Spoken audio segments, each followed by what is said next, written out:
Al Teatro dell'Opera del Cairo l'arte ha battuto l'intolleranza. Il dialogo interculturale ha prevalso sui pregiudizi.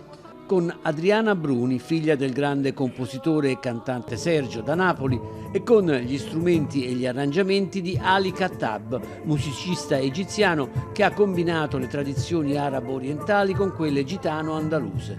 Da questa commistione di esperienze è nato uno spettacolo che ha entusiasmato il pubblico cairota.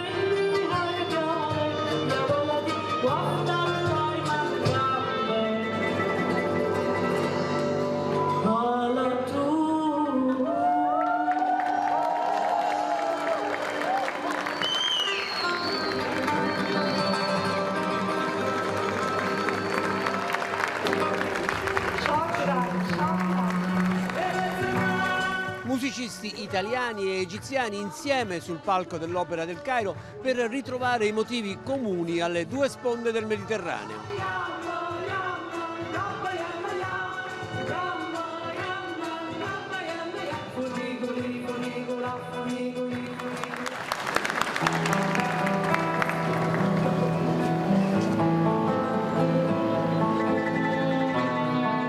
Adriana Bruni ha dedicato al Cairo una canzone di suo padre, Carmela, dove Carmela non è una donna, ma per il cantautore è Napoli con le sue meraviglie e le sue problematiche.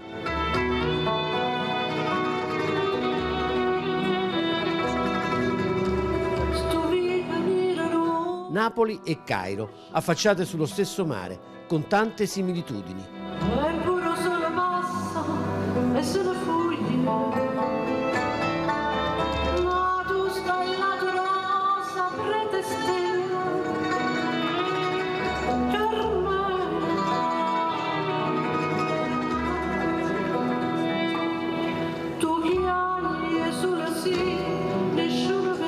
Per questo che io sono qui probabilmente questa sera, perché veramente trovo tantissime affinità tra le due città e tra il popolo arabo e quello napoletano in generale. Del resto, come dicevo prima, durante il concerto abbiamo avuto una lunga dominazione araba, soprattutto la Sicilia devo dire, ma anche noi.